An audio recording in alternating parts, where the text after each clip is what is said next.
What's up, folks? Welcome back to the final episode of the 2023 regular season Charm City Heavyweights podcast brought to you by Great Eights Memorabilia in Parkville, Maryland.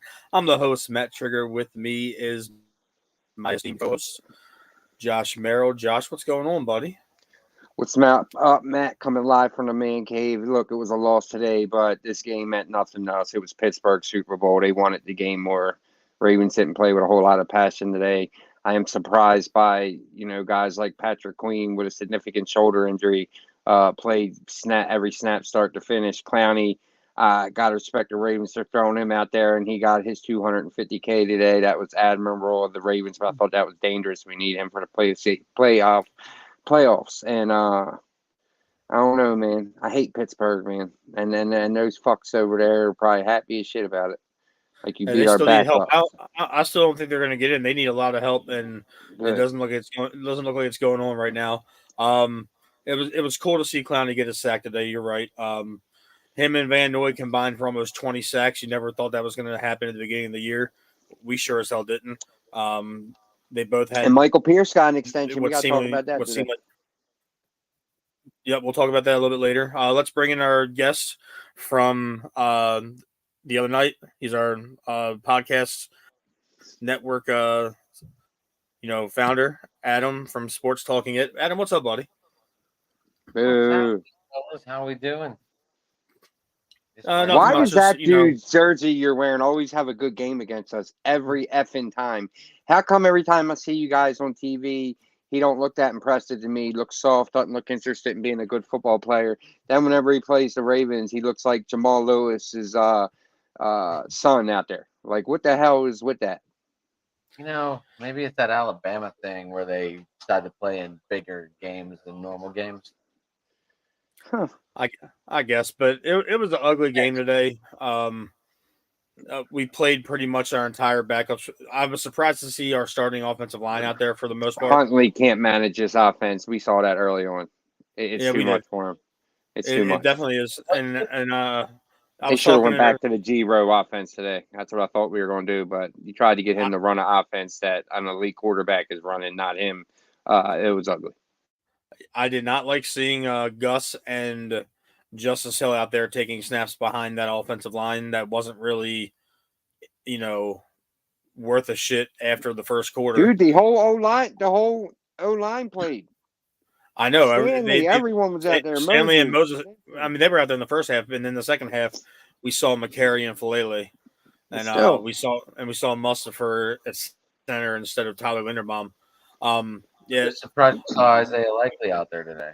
I know. Thursday we talked about it. Josh, I believe you said he shouldn't be out there at all. Hell no. He shouldn't have been. It was surprising to see him out there. It was nice to see him catch fair, a touchdown. though. The NFL makes it really hard to sit guys. I mean, Matt, you said in the text earlier, you made a good point. The NFL, you're only allowed to sit and not dress so many dudes. So a lot of guys do have to play. You can only dress 6. I mean, they dressed Roquan Smith, but he didn't even touch the field. No, because he's a guy. Him and Lamar. If you lose either one of them two, it's over. We have no shot. So exactly. So. All right, I'll be quiet a minute. I've been hogging all the airtime. My bad, fellas. I understand that they had to dress all these a lot of their starters. It didn't really make sense to me. Chris just wants to talk baseball. Yeah, I saw that and it threw me. I saw that.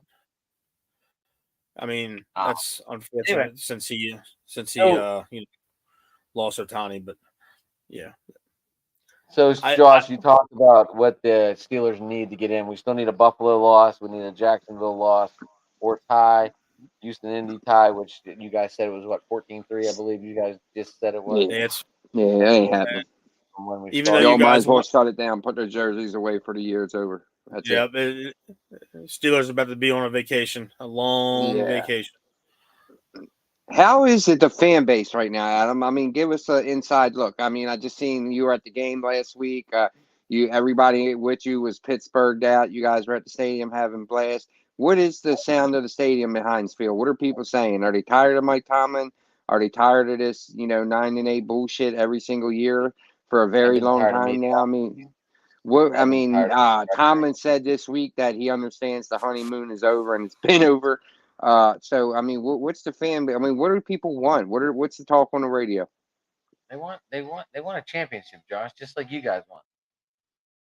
They want the championship. They don't want this mediocre shit where the season ends in January and all of a sudden, you're watching great teams play in February.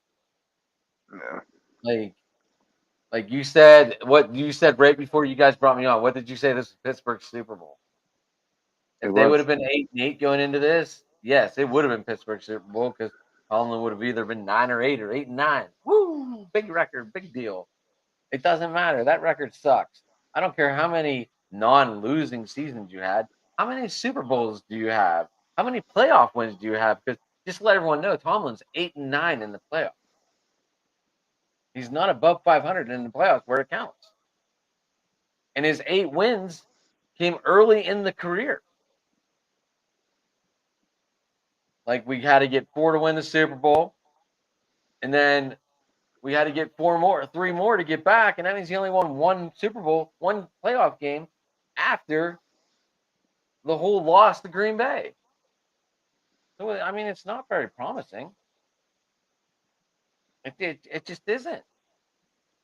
I mean, he's my coach. It's my team, but I don't have to, I can sit here and say this shit about my team because I have a voice.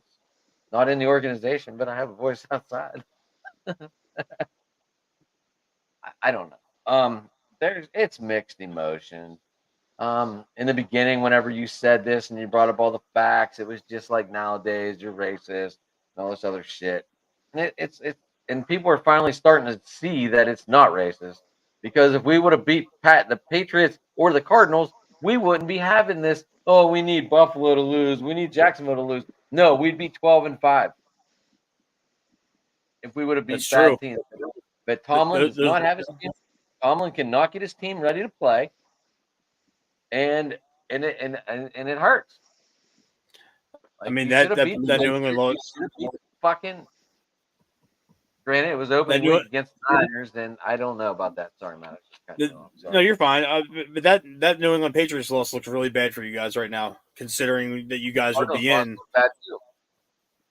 It does. I mean, but the Cardinals also beat the Philadelphia Eagles last week, so I think they just got bit by some bad luck. But they're not a horrible football team. They gave us a little bit of a game. We won that game, but it wasn't a record. We should have never even been letting them in that game. You're right. It's a difficult situation, and now we have a 2-week layoff until the Baltimore Ravens play in the divisional round. We have home field advantage for the second time in 4 years, second time in team history, and the Ravens are looking at the possibility of seeing Buffalo or Cleveland. What do you do? Do you bring in a bad team and scrub against them? Do you run your practice squad to stay hot? What do you guys do? I mean, because you've seen it happen before, Matt, like you just said. Teams get cold on these breaks. Doesn't matter how much practice you get. Not playing in game. I mean, you're right. Philly didn't last year. It's definitely a different situation though, Adam, where Kansas City hasn't. I mean, a lot of people like to say that, but Kansas City hasn't. I mean, yeah, it happens now and again. People use that reason, but no, it doesn't happen all the time. It's up to Harbaugh to keep the intensity and keep the rust. It is up to Harbaugh. It's definitely up to Harbaugh. But this is one of those situations where we look at today. You guys played all your starters. You lost TJ Watt. Now, if Yeah, you're I if don't you if know you the make extent of that injury. I did not get it yet. they said it's a grade 3 MCL sprain, so you don't know how long. Even if you guys do make the playoffs, there's a good chance that TJ Watt is not available. So the last thing the Ravens needed to experience is somebody of that caliber on this team going down today and then being out for the playoffs, because we've experienced the injury bug a lot the last couple of years. We got to go in strong. We got to go in heavy. We got to go in knowing that we have the best available players for the divisional round, because we're going to catch a team that has momentum. We could catch the Cleveland Browns. We could catch the Buffalo Bills. We might see Miami again. It all depends on who wins with the Bills and the Dolphins tomorrow. It all depends on who wins the AFC South. It can be a whole lot of different situations where we really don't know what we're going to be walking into until tomorrow afternoon. Steelers again too. Just saying. Right. I mean, Just but saying. you guys need heaven and earth to move to get in, because I don't see right any. now. I mean, if it ended right now, we'd be the 7th. Yeah, if it ended right now, but I mean, I If don't. Miami shows up and plays tomorrow and beats Buffalo, Bro, but I don't see you guys need the Colts and the Texans to tie. Love it. You getting some love out there in the comments, just to let you know. But I mean, you need them to tie. Who? There's 4 different scenarios the Steelers need. I mean, there's 4. I mean, a lot of them are. I mean, you need multiple things to happen in every single scenario. Yeah, and it's just convoluted at this point. You know, Josh, I do want to mention one thing about the quarterback play today. Let's just be thankful to our lucky stars that that Lamar Jackson is healthy and that we don't have to go into the playoffs with Tyler Huntley this year, because I know that feels good, doesn't it?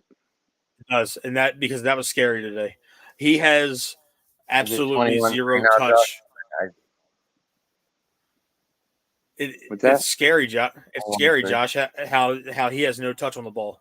He is all fastball. He can't fit. He's a different quarterback in this offense. He could run G-Rose offense, but this is a different offense. Different. He's nowhere now. No. Yeah. He couldn't. He can't run this offense. You could tell, man. The tape's not out yet, but you could tell live watching the game. He wasn't getting past his first read all game. No. Even when he had time, man, he wasn't getting past the second read. That one time he had like 9 seconds.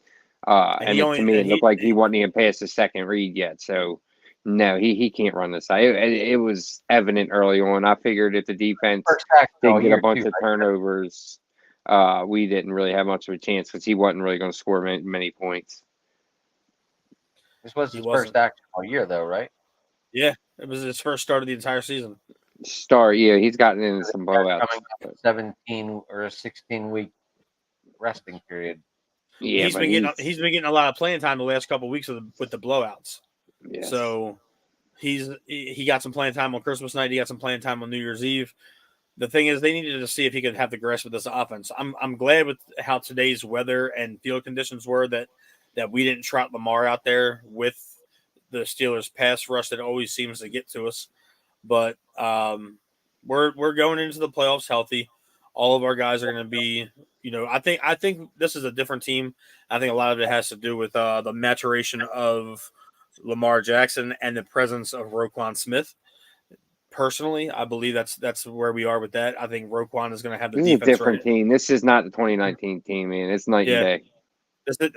This isn't a whole lot of flash in the bottle. We beat a lot of really good football teams this year convincingly. And it wasn't like we took the league by storm with a surprise offense. We physically defeated a lot of teams early and just ran the score up late, which I'm not mad about. But I think we're gonna have a definite advantage of being at home all the way through the playoffs. And I don't think any team can really go toe to toe with this starting offense and defense. Today was just one of those days where we had to play some guys because out of pure necessity. The Ravens weren't in it, man. You could tell they weren't in it. They were going through the motions. They were going through 60 minutes of motions, and yes. I'm not making an excuse for the loss because we still lost. But I'm surprised Pittsburgh only put up 17 on the backup defense for the most part. They suck. What do you mean their offense is horrible? But they should. This should have been one of those games where they put up 24, 27 points, maybe 30 points. I thought they were. I said it You on know? Thursday. I thought it was me, 31-10, 31-17. Yeah. Adam, I do want to ask you. I know this is the wrap up show. There's a potential that this time tomorrow night your season could be over. What do you think the biggest changes needs to be done for the Pittsburgh Steelers to compete in the AFC North next year? New coach. Other than the new coach, you had your soapbox moment to open the show. Anyway, let's look. I'm talking about on field, like position wise. Well, we need to figure out the quarterback situation. They're looking great with a third string quarterback in there, and I have no idea why. What's going on with this? They look like shit with Kenny Pickett. They look like shit with Mitch, and then all of a sudden it was fire Canada. And guess what? The offense didn't do shit after they fired Canada. And all of a sudden, you bring in a third-string quarterback who's kind of out there playing backyard ball with these boys, and he's putting up 400 yards. Maybe that's the key, just to play backyard ball like kids. Yeah, because you guys have two good wide receivers out there that they're ready to put money towards Russell Wilson, and I hope not. I will. I might cry if they go after Russell Wilson. I would prefer Russell Wilson over Justin Fields. I'd prefer the little bit of youngerness over Russell Wilson. I don't know. I think I'd want Justin Fields over Russell Wilson. Yeah. No, I'm saying for our sake, I hope they get Russell Wilson because. Oh yeah, me too. Yeah. Oh yeah, for your Justin sake, exactly. Just like for your sake, you guys want us to keep Tomlin. Yeah, keep Tomlin forever. Yeah, 9-8 forever is cool. That's fine Right, with me. for you guys, for a fan, no, this record sucks. I'd be frustrated, man, because your guys' record is literally that every year. It's been like that for a while, man. Every fucking year, there's no change. It's like, hey, we're 9-8, we're great. Oh, we got another guest. I'm waiting for somebody. Matt smirking. Matt smirking. Yeah, I'm smirking because he's about to give Adam the blues. Again. It's Wilcox. It's Daniel Wilcox, number 83, the Baltimore Ravens. Yeah. Once his camera works, I'm bringing him on screen, man. Adam looks stuck. I hope he comes on, man. I love talking to former players. It's fun. There he is. Maybe there he is. We're gonna get a picture today. Should we go to what's up, Daniel? There he is. Can you hear me now? Yes, we can, Daniel. What's going on? Hey, what's up, Trig? How you doing, bro? Hey, what's going on, brother? Everybody, Daniel Wilcox from the Baltimore Ravens, number 83, our former H-back / tight end / jack of all trades in the house. Thank you for coming on, Daniel. We appreciate you. I told Adam that I was trying to get you on just so you could bust his chops a little bit. Yeah, I see you got the ugly jersey on. So, Daniel, I can't hear you, Adam. I'm sorry. Daniel, that was a good game today. Obviously, we won, but we didn't really play anyone. It's all good. With Lamar in or with Lamar out, so it's like it's all we're all about building up the AFC. It's all about building up our fellow brothers. Pittsburgh, Cleveland, Cincinnati. We gave you guys a couple of games this year. We gave Cleveland a game this year. Yeah, it's all about building up everyone around you. It's not always about taking all the credit ourselves. Everybody knows we're dope now. So Pittsburgh need a little help this year, so we spot you guys 2 games. That's how it goes. Dude, the Steelers went 5-1 in the division. 5-1. We only lost. And then you guys won. You guys won 4 other games the rest of the way. The Patriots and the Cardinals because the team's unmotivated. That's how you guys won the games that count. That's all that matters. So Daniel, since you you just popped on the show, and again, we thank you for hopping on. What was your takeaway from the game today? It was it was a little bit of wintry conditions, a lot of freezing rain. A lot of the guys didn't play, but what did you see from the guys that were on the field today? We still a solid team. I mean, this doesn't deter us any at all. I mean, we put Snoop out there. I still thought we should have beat the brakes off the Steelers with Snoop out there at QB, but we obviously wouldn't come out and play the game like it was a real game. We already locked everything in, solidified everything. We was resting the guys we felt like needed to get rest, and we're getting ready for next week. We basically bypassed this game and threw these guys an alley-oop, like the Steelers needed alley-oop, but we threw them one anyway. So I mean, I can't look at this game like it's a real game for us. It was a preseason game for us. We've already played all the games that counted. This game didn't count at all as far as us moving forward. We rested the guys that we felt like needed to get rest, and we kind of went out there. And I can't say we gave a half-ass effort because they ain't who we are. I mean, we still played to win the game. And Pittsburgh played a better game this today than we did. That's all that happens. That's all you can say. Yeah, being a former player, Daniel. How do you keep the motivation on a bye week in the playoffs to keep the intensity up? What has to go through all the players' minds to stay on track? Really nothing, man. I mean, it's the NFL. I mean, it's like there's nothing else that makes you feel the way you feel about playing in the NFL, by putting that jersey on, strapping that helmet on, and putting those pants on to go out there to play. I mean, you don't need motivation in this league to go out there and perform at a high level, because if you don't, you're going to get your ass waxed and mopped up and down the field. So the motivation is knowing that you're going against other grown-ass men that's taking this job serious. So you don't need any motivation or anything like that. I just don't think we put together a heck of a game plan against Pittsburgh, in order to win the game we needed to win. I feel like Snoop is good enough to win that game. We could have put them in better situations a couple of times so they can, make some better plays or gave a couple better calls or whatever it may be. But, Pittsburgh came out victorious, over this bye week. We know what's at stake. And I think for Baltimore, the last time we was in this situation where we was first round seed bye week, it seemed like it lasted forever. It was like 3 weeks. They took the last game off like we did tonight, didn't play. And then you had a bye week, and then you had something else happen. It was like 3 weeks off, 2 weeks, 4 weeks off, and then 1 week of practice. That's what it was. So it was basically exactly what it is right now. And that just seemed like it took forever. And those guys, I think, was young mentally. They weren't really ready for that. And I think those 2 weeks off that they had, they might. And in this league, they always tell you when you get a chance to get away from football, get away from it, because this game is so taxing. You don't realize like how fast forward your life is until all of a sudden you're out the league 9 years, 10 years later, 5 years later, 3 years later, however long it takes for guys to get out the league. It's this part of time of your life. It feels like it's on fast forward. There's no time to come up to do anything of any other significance but play ball while you're playing it. And it seemed like the season just lasts forever, and the off season is so short. Like there's no off season at all. It's like you're right back to football. You get 2-3 weeks off and you're right back at football, or you get a week off and you're already starting to train before you get back to train with the team, so there's not a lot of time off, man. So these bye weeks, you got to take at least 2 or 3 days and just get totally away from football. Don't think about the game. Don't think about practice. Don't think about your teammates. Don't think about anything that has to do with that logo, and just try to clear your head. And then you got to get right back to work. You don't have a lot of time at all.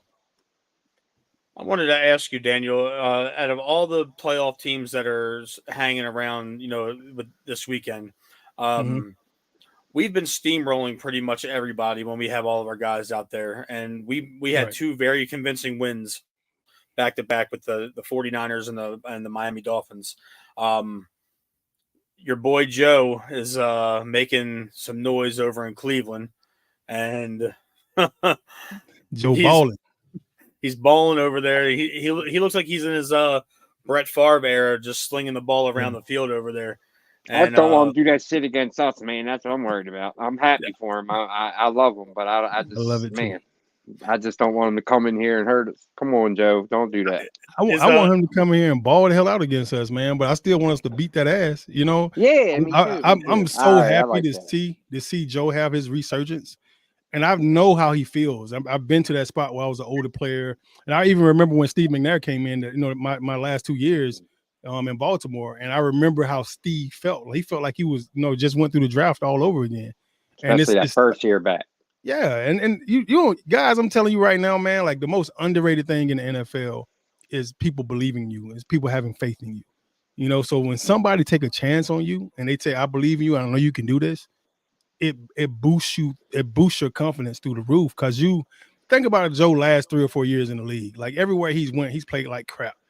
And people wasn't quite sure that he was still the Joe Flacco of old, the one that took him to the Super Bowl with the Mile High Miracle, all that type of stuff, right? People that wasn't sure if he was that guy after he got hurt, he was never the same. You know, he's had the chance now to sit back, look at and reflect those years and kind of think through, did he give it his all? Did he put everything he had into it and had that come to Jesus meeting? And then he said, man, if I got another chance, I'm going to give it everything I got. And that's exactly what you're seeing right now. He's giving it everything he got. He's pouring every inch and every time and every second of his time into it. Now that you come home and you sit back and you have a chance to reflect on your career, you realize that there was moments when you was probably doing some interviews or you was doing some charity events or you was, you know, getting a car or hanging out with your boys too much over at their house playing video games or whatever it may be. And you start to reflect on those moments. And then you realize how short of a window you had to play this game. And then you start to say, you know, if I get a chance to do it again, man, I'm just going to forget all the other distractions, forget the family, forget the friends, forget everything. I'm going to just pour into this game. And I think that's what you're seeing right now. He's taking all that free time. He's putting it into studying and learning the game. And he's seeing the game differently and everything's happening so much faster for him again. And I think he truly appreciates it. And the Cleveland Browns have rallied around him because they had Deshaun Watson. They thought they had a legitimate shot. Now, when he goes down, now you like it's all over. Then you get somebody like Flacco that comes in that you know already won it. So now you can ask him a ton of freaking questions, and he could feel like the center of gravity. You know, it gives him that feel because he's been to a Super Bowl before. He knows what that run feel like. Ain't nobody in Cleveland feel that. They ain't been there. Ain't nobody been there in Cleveland. That's true. Daniel, do you think Joe's got a lot of playoff experience too, a lot of playoff wins. Yeah. He's up there with the greats of all time with playoff wins. Tell him again, Big Sexy. He's up there. was the best spot for Never. Joe Somebody because told me 5 years ago, of the Daniel no Will quarterback Cox would call me Big situation Sexy. going I on would have laughed at. no real pressure? Do you I guys, can't hear nothing you saying, Adam. Say it again. I'm sorry. Start over. do you think Joe going to Cleveland was like the best move because there was no pressure and they needed a quarterback that could just throw the damn ball? Absolutely. And he got guys, man. Like, I mean, you got to think about who he has over there he's throwing to. Elijah Moore, he's got Yeah. the Duco, he's got He got guys, though. He got he's got dogs. talent around him. Imagine if they still had Chubb. And I mean, he's almost in the situation that he was in when he was with the Ravens when they went to the Super Bowl. Yeah. With the You know, defense too, he's got a defense. Yeah, he got a hell of a freaking defense. Top 2, top 5 defense in the league right now. And then you turn around and got all those weapons that he can throw the ball to and get the ball to. He don't have to hold on to the ball. Get it to Njoku, get it to Cooper, and let them boys do the work. You know, and you got a heck of a running back too. Don't get it twisted. You know, they got good running backs and all that stuff too. The O-line is no slouch either. And Cleveland has always done a good job of recruiting. They just never did a good job of developing, you know, the guys that they've had. They've always had first-round picks all the way across the D-line and O-line and, you know, receivers. They just have never did a good job of developing their team and their players. And I feel like right now they got a legitimate squad. They got a legitimate chance. You know, unfortunately, I feel like everything comes through Baltimore this year. You're going to have to see us. And we for real this year. Like, we for real, for real. Like, yes, we are. It's every time. I mean, I've been saying it from the beginning of the season, man. This is a scary team. The offense is legit. The defense is legit. We got depth for the first time, like for real depth, where you go down and we got another guy that can step in that can freaking flat out play and ball, you know. So I feel like we got a legitimate chance this year on all 3 phases: special teams, offense, and defense. You know, and this team can beat you multiple ways. That's one of the first Ravens teams I've ever seen where they can beat you in so many different ways. Yeah. Now Daniel, I've been saying this on the show for the last month or two. I apologize to our listeners because I was very skeptical about Kyle Hamilton, and in the beginning of last year, and I still was kind of iffy on him at the end of last year. But this year, he's proven to be one of the best safeties. He's one of the best safeties in football. Does he remind you of a Dallas Thomas-esque player where you can throw him anywhere on the defense and he'll produce? Nah, not at all.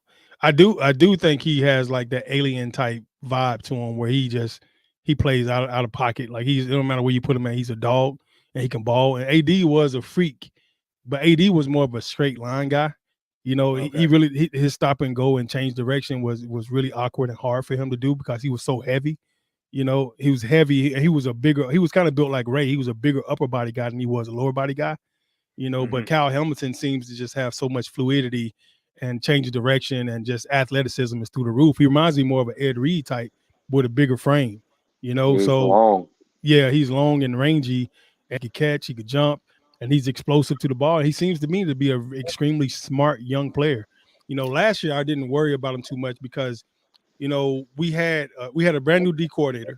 Everybody had to get to know him. We had a bunch of new guys on the team and a bunch of new guys in the system. Guys was going down left and right, getting hurt. So it was never fluid throughout the season. And with him being young and being thrown at him so early, he had a great camp. If you remember, the camp was phenomenal. He had one of the best training camps ever, and the Ravens were really high on him. What happens once the season starts is every week the game plan changes. So you're throwing all these changes and coverages and different shifts and stuff and things that he has to remember, like basically within 3 days before he plays. You know, they literally put the game plan in on Tuesday. You practice it Tuesday. I mean, Monday is your day off. No, Tuesday is your mandatory day off. So they put the game plan in on Wednesday, Thursday, Friday practice, walk through Saturday, play on Sunday. So you got really like 3 days to practice it and 1 day to go over it, you know? So they're putting in an entire new game plan every single week for different teams, and that defense change and variations of the defense change, and it becomes overwhelming for anybody that's new and that has not experienced. So what happens is once you get 1 full year of that defense underneath your belt, that next year everything is like a recap, you know, versus you're learning everything from scratch. Now it's like a recap. So it's like learning Spanish all year, and then you get a break from it for like about 2 or 3 weeks, and then you come back and then you go over Spanish again from the second time. So now you feel like you could actually speak it a little bit versus, you know, last year it was like, oh my God, I could just understand some of the words. I understand what you're saying, but I can't really regurgitate it back. So that second year of learning Spanish, now you're like, all right, now I can have some conversation with you. Then that third year learning Spanish, now you're like, I got it. Now I'm having fluid conversations with you. If that makes sense. That makes a lot of sense. And I want to ask you, since you're here, a lot of the football networks that are airing the Ravens games up here, they show a lot of graphics that compare this defense to the defense of the mid 2000s and the 2000 defense. You played with a lot of those guys. Yeah. Does the combination of Matabike and Roquan and Kyle, does that give you mid 2000s vibes with Ray, Ed, and Elodie? I'm not saying like that's big shoes to fill, but does it give you like that intimidating, fearsome defense that we had 15 years ago, or no? No, I don't think you'll ever get that again. The game has changed so much. Like it's not that anymore. Like those guys, like if you threw the ball over the middle of the field, you was guaranteed to get your guy hurt for the end of the season. He was gonna get taken out. That doesn't happen like that no more. I mean, if your quarterback dropped back and one of these guys hit him, you remember like a Bart Scott hit when Roethlisberger and how Ray came in. You know, they would hit your quarterback and fall on your quarterback, and he's done. I mean, we hurt Michael Vick. We hurt the best of the best. The Donovan McNabb. We hurt them all. You know, I remember Michael Vick saying, "Man, I felt like we was playing against Superman. Like it felt like a bunch of like X-Men out there playing against that. It wasn't like any other team I played against. You know, so when I look at this defense, I'm extremely proud of who they are, and I think this is a phenomenal defense for what the game is today. This game it's a bunch of freaking freaks out there going at people, just going at people's neck week in and week out, and we're extremely scary defense for what the game is today. But I don't think anything compares to what Goose and Peter Boulware and all those guys was back in 2000, and even the team that we had in Baltimore with Ray and Ed and Suggs and all those guys. Like, I don't think nothing compares to that. I've been around some phenomenal defenses in this league. I've seen them. I played against those Steelers defenses. I played against those. I was on that Bucks team where we went to the Super Bowl. That's my Super Bowl jersey right behind me from the Bucks. You know, I was on that team, you know, with Simeon Rice and all those guys, man. And I'm telling you, that was a freak defense. Simeon Rice, Warren Sapp, Derrick Brooks. That was Dexter Jackson, right?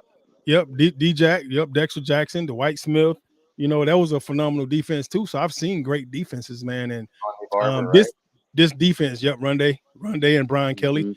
And I mean, this defense is right up there at the top of them. And you can tell, Matt, just by looking at the statistics wise of it, right? They're breaking records that hadn't been broke, that probably weren't meant to be broke. And they're breaking those records. They're starting to set their own tone for greatness. The thing is now is the money is so different too. I don't know how long you'll be able to keep a lot of these guys together. So you won't get a chance to get that camaraderie and that build and that feel that you had from those old days, you know, with this new squad, because I don't know how long Eric DeCosta and company going to be able to keep these guys happy. You know, everybody's going to chase the bag because the bag is such a short window to get, you know, so if you don't go get it now, then you may not ever get it. And, you know, my comfortable might not be your comfortable. Your comfortable might not be my comfortable, you know, so I got to get to the point where my family is okay. And unfortunately, you know, a lot of us come from very, very, very poverty-stricken situations, and your entire family is banking on what you make, you know, from the Baltimore Ravens. So it's hard to say no sometimes, you know. Yeah, and while we're on that topic of conversation, I know this might be more geared for after the season's over, hopefully in early February, and we're hoisting another Lombardi. Right. Madubuike earned himself a hell of a next contract. Patrick Queen earned himself another contract. He did. Geno Stone had a great year. No way we're going to be able to keep him. How?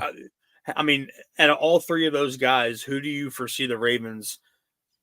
You know the business side of it and the playing side of it. So, if being an armchair GM, which one do you keep moving forward? Because Roquan's locked down for 4 more years. Yeah, I would have to snag Patrick Queen hands down. I couldn't let him go. Madubuike is the center of your defense. I could not let him go.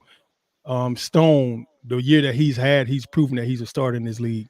I think you're gonna have to let probably Marcus Williams go and keep Stone because he's younger, right? Yeah. You know, so you have to figure out that decision. You got to make some decisions, you know, in the front office. You know, I think they got a tough decision to make this summer because they've done such a phenomenal job putting together talent. You know, Madubuike has played lights out this year, and you're right, he's earned it. He's earned it. A lot of the stuff that's going on with Madubuike, you can tip your hats off to Jadeveon Clowney. You know, him coming in and him causing as much havoc as he's caused has pushed those sacks his way, and it allowed him to get more sacks up the middle because you can't come around that edge because of Clowney. You keep pushing the quarterbacks up in the pocket, and Madubuike is benefiting from it. You know, so you have to figure out, you know, what's the most important thing for you as a team. And what the Ravens do a phenomenal job of is they don't just go out and grab guys. They try to find guys that are like typecasted, like almost like casting for a television show or casting for a movie. You know, you have to be a good fit, the perfect actor for that spot. And those are the type of guys they find because it's so important for the locker room chemistry for them. They do not hesitate to let a guy go if the chemistry messes up the locker room. They want guys that fit into the Ravens scheme and personality and who the Ravens are and how we play and how we practice and what we do in the community and how we treat people. You know, all that stuff matters. Like, you don't never know who the garbage man is at the facility. That could be Steve Bisciotti's uncle or nephew or cousin. You know, you can't treat nobody bad. And they look for guys with high character. You know, so they look for those guys that treat people with respect and understand what the Ravens way is so that their locker room continues to grow and it becomes that family atmosphere. And you see it when they win, you could see it a lot more when they lose than when they lose. Like when they won with Mark Ingram and company, it was big trust all the way, whoop, whoop, you know, all that stuff, right? And you're starting to see a lot of that stuff coming right back right now this season. You're starting to see those guys' personalities start to show out, you know, with OBJ in there and, you know, OBJ saying, man, this is the best team I've ever been on in my life. You know, like that's saying a lot. He just went to a Super Bowl with the Rams, won a Super Bowl. And he's saying this is the best team from top to bottom I've ever been on in my life.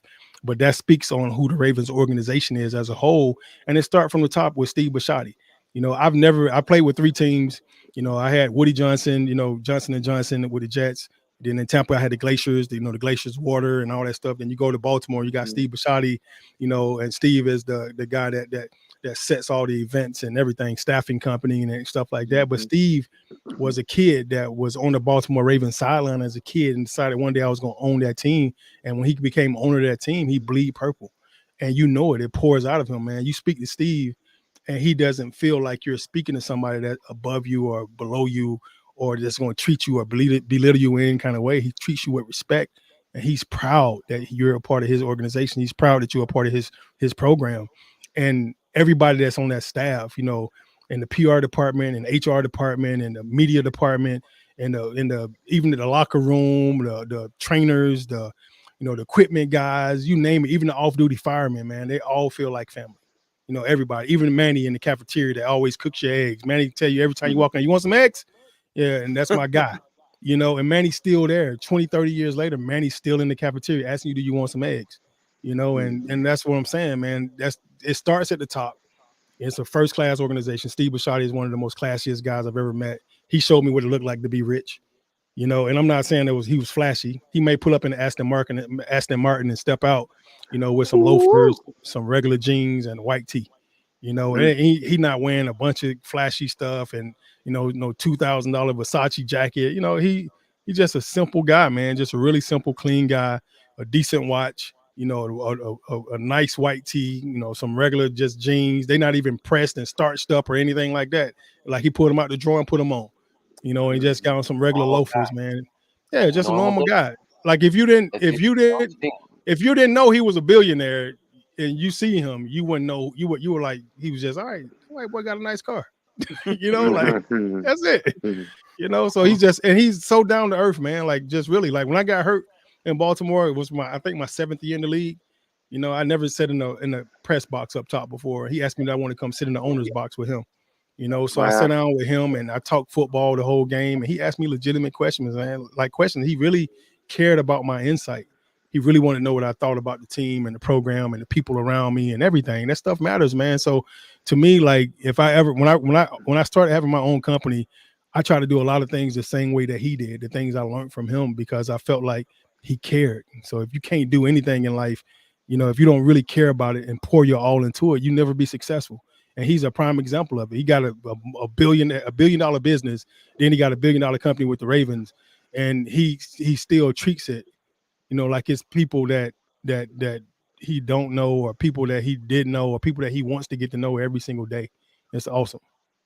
Yeah, that's wild. Hey, man. Daniel, I always forget to ask you, man. And I hope this is true, because if not, it's going to be like a weird thing that my brain made up. But didn't you get married in Raven Stadium? I remember watching it on the news as a kid.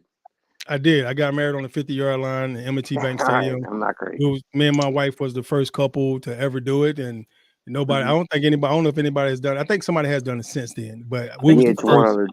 I thought Torrey Smith did it. Did he? I believe so. Yeah, but I was the first, and nobody had ever done it before we did, and we kind of did it by default. You know, it wasn't intentional. Of course, football has been a part of my life since I was 5, so it made sense for me. But my wife was a makeup. She was a makeup artist, product development, consultant, product development manager, and she was a beauty pageant winner. She's never been on a football field before, so it wasn't her ideal place to have a wedding. But yeah, I did. I got married on the 50-yard line at M&T Bank. We had our reception on the club level. And it was beautiful, man. It didn't even feel like we was in the stadium. People said it felt like we was on the beach somewhere or something. It was crazy. Wow, I have that memory. It was on the news, man. It was on it was on WJC. Man, it was probably on every media outlet. Right? Yeah, it was probably on every media outlet in the world. I mean, that was how we got the wedding pretty much for free. We did we got it on television. So we did it on Whose Wedding Was It Anyway, the TV show on the Style Network. And we got everything pretty much free. Everything was almost unpaid for because we got it on television. A cake was free, my tuxedo was free. My best friend, he's a tailor, so he did my tuxedo for me.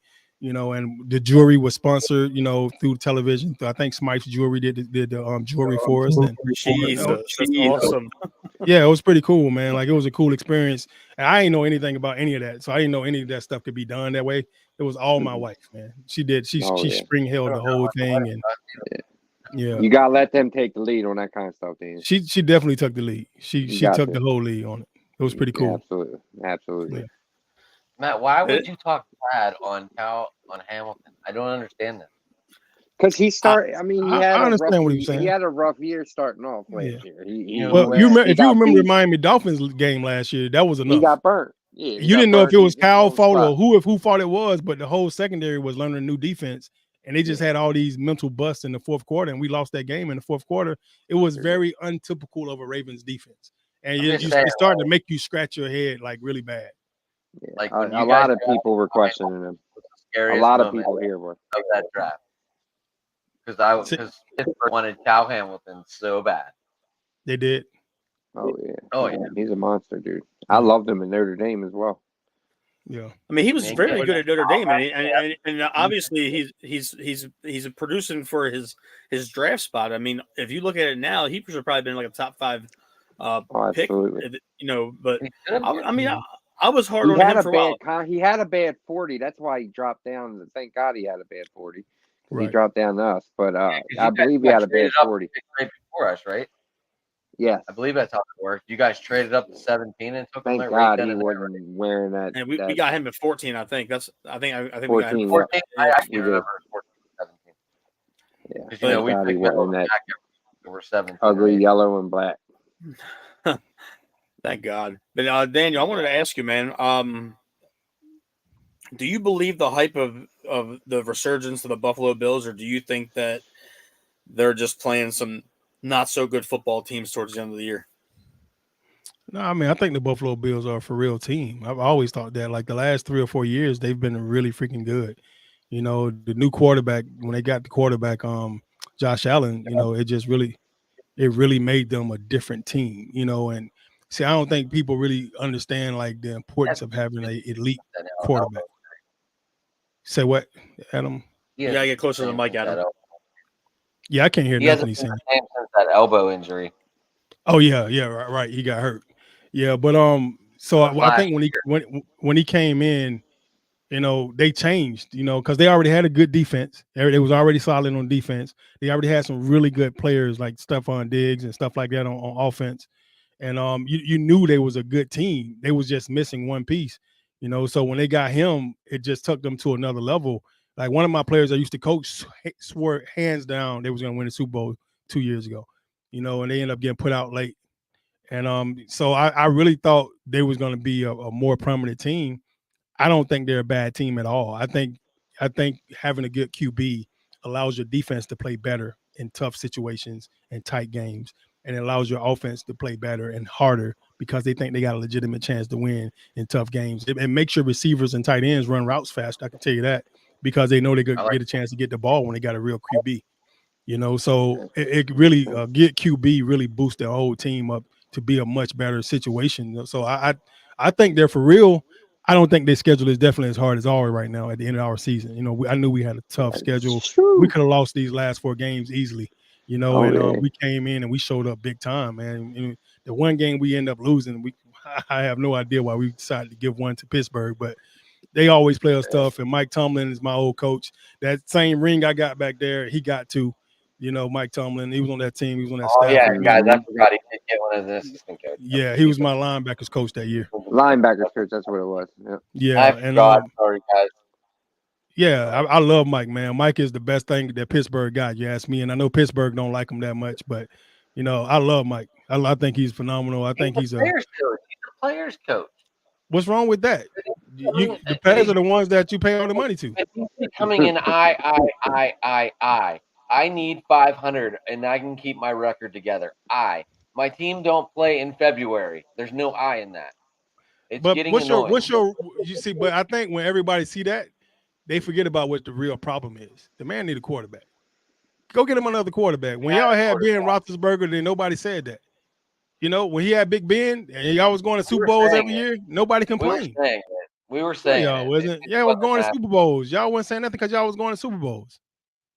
And they weren't going to Super Bowls. They were going to AFC Championship games. Yeah, y'all was going to AFC Championship. Y'all had a chance to go to Super Bowl every year with Big Ben. Now, wait. Since I have you here, as a former player in that 2010 Super Bowl against the Packers, when Mendenhall dropped that ball and all the momentum got taken out of that game, do you think Mendenhall has a right to keep saying he dropped it instead of fumbled it? He fumbled it. It was a fumble. They called it a fumble, if I remember correctly, right? Right. Yeah. I mean, it's such a bang bang play. I think I remember that play a little bit. It was such a bang bang play, and it could have went either way, if I remember correctly. You know, but the rule was if you catch the ball and take 2 steps, move up the field, or you turn your shoulders up the field, and then it's a catch. And So it's a fumble if you drop it. So it was a fumble. It was the right thing. In his mind, he dropped it. But when you go back to Brady and he talk about the tuck rule, what he tell you every single time? It was a fumble too, But they didn't call it a fumble. They call it a tuck rule, So that it's one of those things, man, that it makes you sick to your stomach, and it costs you a thing or two. It costs you a game. It costs you some really big moments in your life. So it's a heavy moment for you, especially if you're passionate about your squad, you're passionate about your team, But I think if I'm him, I think I say I didn't catch it either. I didn't catch it either, man. I'm telling you, man, this league is such a drama-packed, emotional-packed, full game, and your biggest moment sometimes could be your worst moment. And you want that moment to be a great moment, not a bad moment. That's the last thing you want to remember to cap off a great career, is that you fumble the ball, into one of the biggest moments in your life. It's such a sad thing that he has to actually say that over and over again because, I think Mendenhall was a hell of a player for y'all. He played ball for y'all, boy. He really did. If you want to, no one complained about him. I mean, he had the big drop. No one complained. Sorry, Matt. When you no, you're cool. But when you talk about that situation, though, Daniel, you could say that for Lee Evans. He had some very productive years. Oh man, you could say he had some very productive years in Buffalo. He comes here. All I remember is the drop, and that's everybody. That's all everybody remembers. He had to go after that drop, Matt. That's all I remember because he had my number. I had just left. He came in, wore 83. And he dropped the ball, on national television now, and people were calling me like Wilcox, like, bro, I don't even play no more, retired. They was like, dog, because all they would see sometimes was the picture. They didn't hear the comment, and they would think it was me dropping that ball. So Daniel, you're right about what you said, man. Because about Tomlin needing a quarterback. Because remember, Harbaugh was on his way out, man. We had Lamar had enough. Yes, he did. Got made him a lot more money. Sure did. A lot more money. Yeah, Lamar saved his ass. If Tomlin get a quarterback, a lot of times this is how this stuff happens too. Like, you got to think like people in the front office sometimes want to get rid of you too. Those front office people, they go and recruit. The coaches don't recruit players. They can't tell you I want that coach, I want that player, give me this quarterback, give me that running back. The people in the front office are going to draft who they want to draft, and you have to make them fit your schemes. And that's the problem with a lot of these teams. They don't know how to shape and mold their teams. It was our problem for the last 3 years. We had a OC. Greg Roman that was stuck on one offense and could not shape shift his offense to get what Lamar really needed, and we suffered because of it the last 3 years. Guys got hurt, they was in and out of the game because everybody knew exactly what we was doing, and he never changed his offense enough to fit what we was growing into, so they got rid of him, so Billy got fired because he wouldn't let go Kyle Bowler. Yeah. He held on to a guy for so long because they drafted him in the first round. Fucking hate Kyle Bowler. Yeah, most people do. I just remember being a kid and him not signing my damn thing, man. And Will Dempsey, he was an asshole sometimes. Will Dempsey, Kyle, stop being an asshole. Exactly. But he needs a quarterback for real though. He needs a quarterback. That's what happened to Hugh Jackson when he was in Cincinnati and he was the head coach. Was it Cleveland? He was in Cleveland. He was the head coach. Yeah. They never got him a quarterback. And as soon as they got a good quarterback, they fired him. Yeah. He didn't get a chance to coach him. Conversation the other night, Daniel. Do any good quarterbacks come out of USC? No. No. They talking about this kid this coming up this year, Caleb Williams, like he's going to be the savior, but I don't see my understanding what the players are saying about it. I don't know if he's the one. I don't know if he's the right answer. He wants ownership in a team. He's saying all kinds of craziness. Yeah. I mean, I might stay in college to get another $15 million. No, it's different now. Me too. I don't really blame these kids nowadays. Why would you want to come out and you could go another year of college? Yeah. I don't know. I might stay in college just to get $15 million. Yeah. That's a lot of money to play college ball. It's a lot of money. I agree. I agree. It's definitely a crazy situation. But I did want to ask you though, Daniel. Hold on. We had this conversation the other night too, Daniel. Like we had this conversation about coaches, and we were talking about how much better is a coach if they have their assistants and OCs and DCs go on as head coaches and maybe not succeed but get the job. How do you rank that as a head coach? I think for me, I think it's important for a head coach to bring along guys that should be in head coaching positions or guys that could possibly be future head coaches. So I think it's important for me that he continue to grow guys that are young, that are bright, that are vibrant, and put them in situations to be OCs and DCs like Mike McDaniel. To Like Kyle Shanahan. like Kyle Shanahan and all those guys, like to all bring these coaches having to a great you want, that's what you want to do. You want to bring guys and put them into the OCDC and special team coordinator positions and allow them to go off to be head coaches and grow. I mean, you want everybody. To me, the sign of a good leader is that, not necessarily a sign of a good coach, but definitely a sign of a good leader. And here's the other side of that, and Daniel, that I was talking about that Adam brought up. Harbaugh doesn't have an extensive coaching tree in the NFL head coaching wise for the amount of years he has as a head coach. Right. I don't count Rex Ryan as part of his coaching tree. I attribute that to Brian Billick. Yeah, I don't count Kubiak because he was here for a year. That's right. Kubiak is a Shanahan guy. So you see all these coaches that we've had over the years on the sideline with him. This is the first time that we've seen multiple head coach candidates in his ranks with Mike McDonald and Anthony Weaver, potentially down the line T. Martin, or somebody of that nature. I don't think that it should necessarily be a determining factor of whether a head coach is successful. I think that it's been the exact opposite for Harbaugh. He's been successful despite the fact that he keeps a lot of his homeboys on his staff over the years. And he's never had anybody on his staff that's been a threat to his job. I think some people are blessed. I think Harbaugh came into a really extremely blessed situation. I mean, he walked into the number one defense in the league when he came in. And it's hard to kind of get away from being who the Baltimore Ravens are. He came in, he brought the play like the Raven slogan with him. That was a slogan that he brought in, that we didn't have play like a Raven until he got here. And he came, I remember that was one of his first speeches he gave us.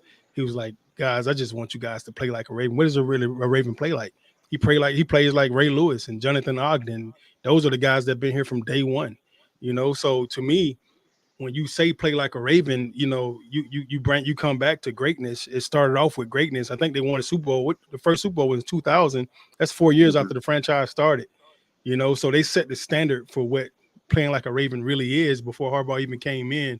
And I think he inherited a great situation. All we needed was a quarterback. We got that quarterback the year he came in. Think about it. Flacco came in with him. As his rookie year as a head coach, Flacco was a rookie that year.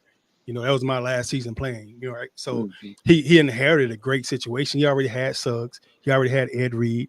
He already had DeJuan Edwards. He already had Ray Lewis, Bart Scott. He already had Haloti Ngata. You know what I'm saying? Like Jared Johnson. Yeah, he had dogs. Yeah, Jared Johnson. What's the other kid? Kiyomatu.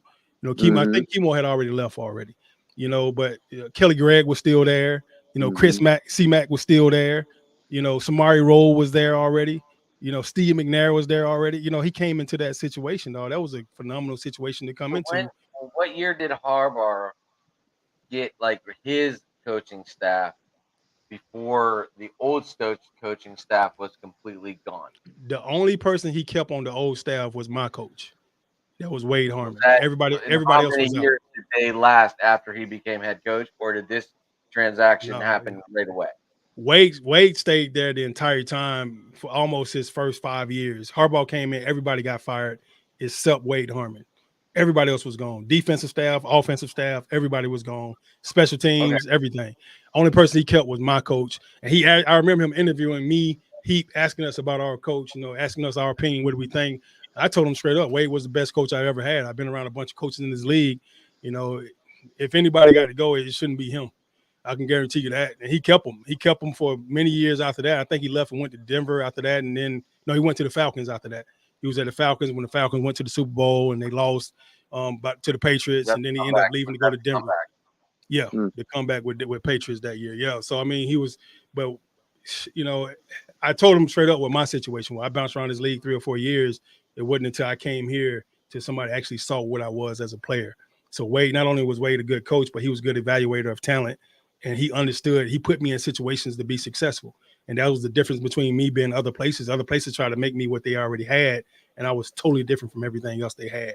Like in today's world, today's tight end game, I would have been an exact fit for what they have today. Everybody's kind of like a hybrid H-back type. Nobody's like a true tight end anymore.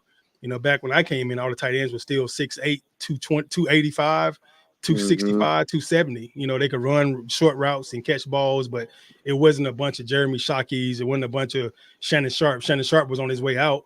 He was the only one of his kind at the time, right? Then Heap came in. I came in. So what? Marcus Pollard, he was still in the league too, right? Tight end. Yeah, Pollard came in the league somewhere around that time too as well. Yep, Marcus Pollard. You know, but Shannon Sharp was really like the first one that I could kind of remember that was kind of like a hybrid, kind of like me. You know, me and him were like the same size almost, but he was more, you know, muscular than I was, you know, stuff like that. But I was a receiver all through college, changed the tight end my last year. That got me to the league. Heap came in. He was the same build and same kind of build as and same type of receiver and tight end as I was, you know. And you had Algie Crumpler came out that year with Heat. You know, that he was kind of the same kind of receiving type tight end too, you know, kind of more of that, but it wasn't a lot of that going around. Gonzalez was in the league, you know, but he was still more of a traditional Jimmy type. Graham around that time too? Yeah, Jimmy Graham was more of a, like us, you know, he was more of a hybrid type. You know, he was a basketball player that trying to transition to tight end, so he was kind of long, skinny, rangy, but he had height on him, you know. Gonzalez was more what everybody looked like at the tight end spot. Right. Tony Gonzalez. Yeah, Gates was in with the Chargers, balling. Yep. And it started to change after I got into the league. That's when it really started to change. Like Shannon Sharp was the first one of us that was like 6'2", 6'3", that could run like a 4.4, 4.5. He tell that story about being on the Ravens, like he didn't know any of the plays, so they ran him in motion so the QB could tell him the plays. Was that in Denver or was that in Baltimore? It was probably in Denver when he first started, because he was a receiver through college too. I had no idea the plays, so they ran me in motion and the QB would tell Denver, me what to do. They switched him to tight end at Denver. You know, that's when he had to move to tight end. And it's a totally different world, guys. I'm telling you right now, like it's such a different situation from being in the 2-point stands and getting in the 3-point stands and then having to be flat-footed in the 2-point stands. You know, and the 2-point stands, you're always on the balls of your feet. You're never flat-footed, you know, and then when you get to a 3-point stands, you got to be flat-footed and you got to rotate all your weight to the inside balls of your feet.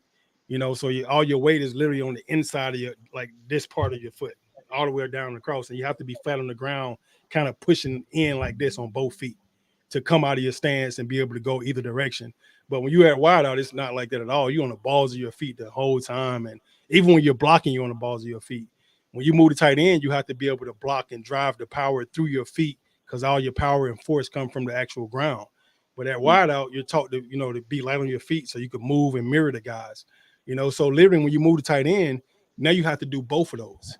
So sometimes you get out on the edge and you got to stalk block your little guys and stuff like that. And then you're down low and then you got to block freaking Jadeveon Clowney and Terrell Suggs and all those type of guys. It's such a hard transition to make. It took me a while to really adjust to being able to play both spots, and then having to go to the backfield at running back is totally different as well too. So when you shift the motion in backfield to the backfield, now the weight and your center of gravity is totally different again. So you have to really work hard to be able to play those three spots when you're a legitimate H-back. When you go to the backfield, you go to the tight end, to the wing spot, in the slot, and then out wide. To be able to do that, you have to be extremely versatile. They used to call me the utility guy.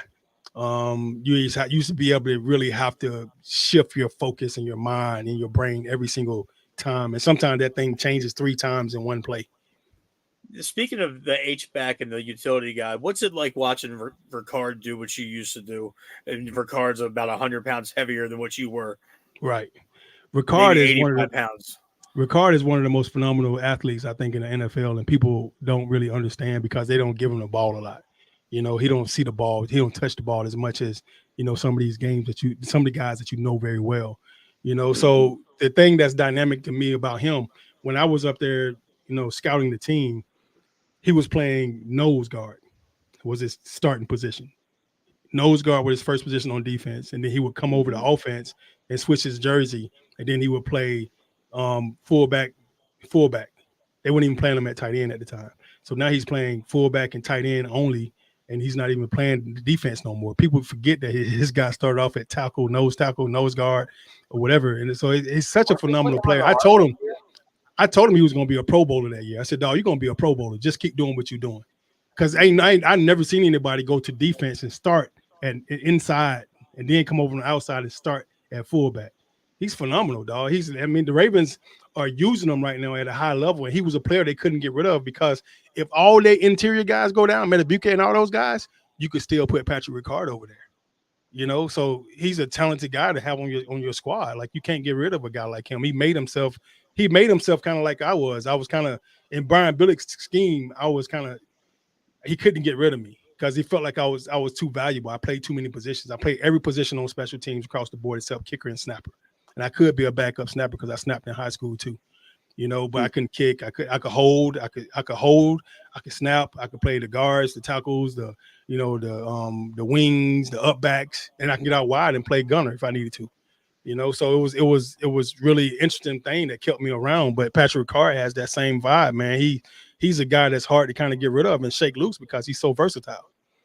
300-pound guy that could run that way and hit like that and stay low and able to move and change direction like he can. It's hard to find. He takes dudes off their feet constantly. He does, man. Every game. It's crazy how hard he hits people. Monster. It's like he's a battering ram, and he's almost a throwback. I mean, I know you played here with Lorenzo and Vontae and Vontae Femi. came in after me. I didn't play with Vontae. I didn't play with Femi either. Okay, but I played with Ovi. I played with Ovi. Yeah.